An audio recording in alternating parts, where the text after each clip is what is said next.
किसी काम को बंद नहीं किया। और ये है प्रमाण। यहां बैठ करके आप इधर से अपने ध्यान को हटा दो, थोड़ा खेती से, दफ्तर से, दुकान से, बच्चों से, इनसे उनसे थोड़ा 2 मिनट, 5 मिनट, 10 मिनट के लिए यहां ला करके मन को, बुद्धि को, चित्त को इन्हीं जीवात्मा के साथ में इसको लगाकर और थोड़ा सा सहयोग, बस इतने में काम, कुछ नहीं बिगड़ेगा, संसार बिल्कुल नहीं बिगड़ेगा। और परमात्मा जैसे ही आप यहां से दरवाजा खोल करके चल पड़े, बस चलने वाली बात, अगर एक कदम भी बढ़ गया तो फिर रुकने वाला नहीं, दूसरा कदम जरूर उठ जाएगा। वो चाल ही इस तरह की है जीवात्मा की कि जैसे ही एक कदम बढ़ा वह दूसरा चल जाएगा, काम आपका हो जाएगा। तो इसलिए आपको ये भेद है, अभी कुछ नहीं मालूम कि ऊपर क्या है, नीचे क्या है, ये कुछ नहीं है। साधक लोग क्या देखते हैं, क्या पाते हैं, क्या अनुभव करते हैं, क्या आनंद और शक्ति उनको मिलती है, अब ये तो बताने का आपको आदेश नहीं है। वैसे तो ये बता सकते हैं, लेकिन मैं ये नहीं चाहता हूं कि आपको बताकर साधकों का नुकसान हो जाए। साधक अपनी चीज भी रखे और आपको कुछ समझा बुझा भी दें, इनका कोई नुकसान ना हो, आपका फायदा हो जाए। असल में चीज यह है कि गोपनीय राज ये साधक नहीं बताते, इन्हें बताएंगे तो इनसे तो कुछ आपको मिलेगा नहीं, लेकिन जब घेर घार करके यहां ले आएंगे तो फिर यहां सब कुछ आपको मिल जाएगा।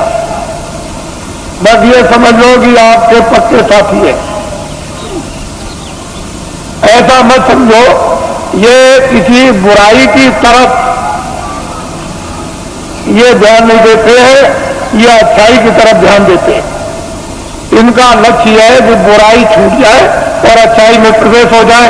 वैसे तो बुराई को बुराई आप भी घर में मानते हो, उससे आप भी दुखित हो जाते हो कि ये बुरा है। तो दूसरा अगर आपको ये कह दे कि ये बुरा है तो वो जानता है कि ये कहता बुरा, आप जानते हो तो आप कहते हो बुरा, तो बुराई ही है और अच्छाई अच्छाई है। इसलिए बुराई की तरफ ध्यान नहीं देते, ये तो चाहते हैं कि बुराई हट जाएगी, अच्छाई आएगी, ये लक्ष्य है। तो ये पक्के आपके साथी यानी दोस्त सहयोगी, इनको अपना समझना चाहिए और असली जगह पर पहुंचा दे, इससे बड़ा परोपकारी कौन हो सकता है। तो ये सब चीजें सामाजिक लेकर के चली जा रही है, इनसे अलग थलग आपको नहीं किया जा रहा।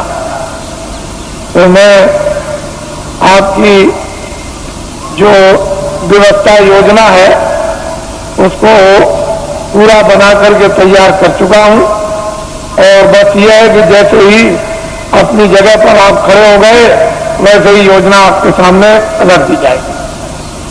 और जब वो चक्र न्यू योजना के अंतर्गत जब आप प्रवेश हो जाओगे तो सारा का सारा गुण उसका ज्ञान और राज आपको समझ जाएगा। फिर उसके लिए कोई किसी को परेशानी नहीं होगी। अब यह है कि न जानने के कारण तो सारा संसारी शून्य, गृहस्थाश्रम बेकार है, काम बेकार है, और जान लिया तो गृहस्थाश्रम अपनी जगह, काम भी अपनी जगह हो जाएगी।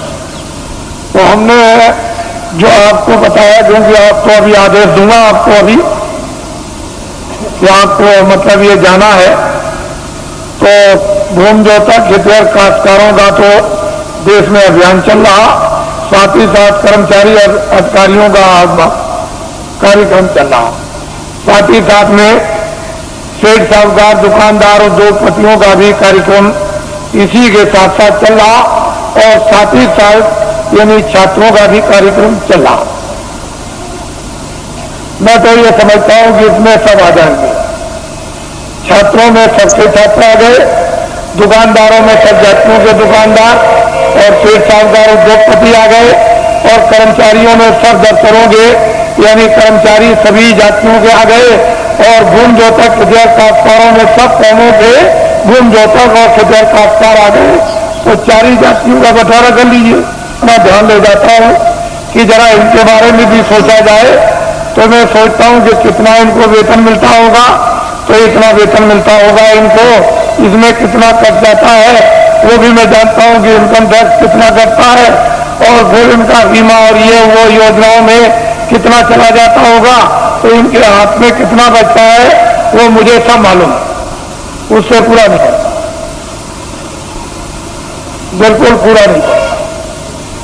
जजों का सुप्रीम कोर्ट के पूरा नहीं, हाई कोर्ट के पूरा नहीं, डिस्ट्रिक्टों का पूरा नहीं, डीएम का पूरा नहीं, एसपी का पूरा नहीं, और इनका पूरा नहीं, और उनका पूरा नहीं, तो छोटे कर्मचारियों का उनका तो बिल्कुल ही पूरा, क्योंकि महंगाई तो सब पर समान है और टैक्स भी सब पर समान है।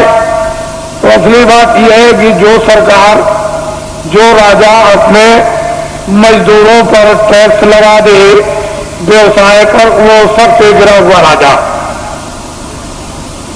उससे गिरा हुआ कोई नहीं हो सकता। उसका ज्ञान खो गया, उसकी कला कौशल खो गई और उसकी योजना खत्म हो गई।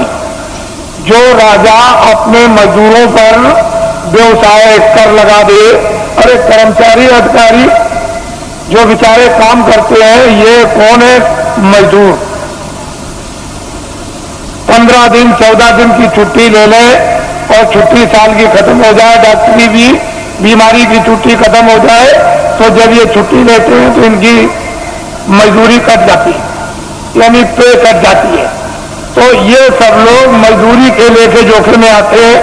व्यवसाय का मतलब यह है कि 10 रुपए घाटा और 1 लाख रुपए मुनाफा, यह है व्यवसाय, यह है मजदूरी।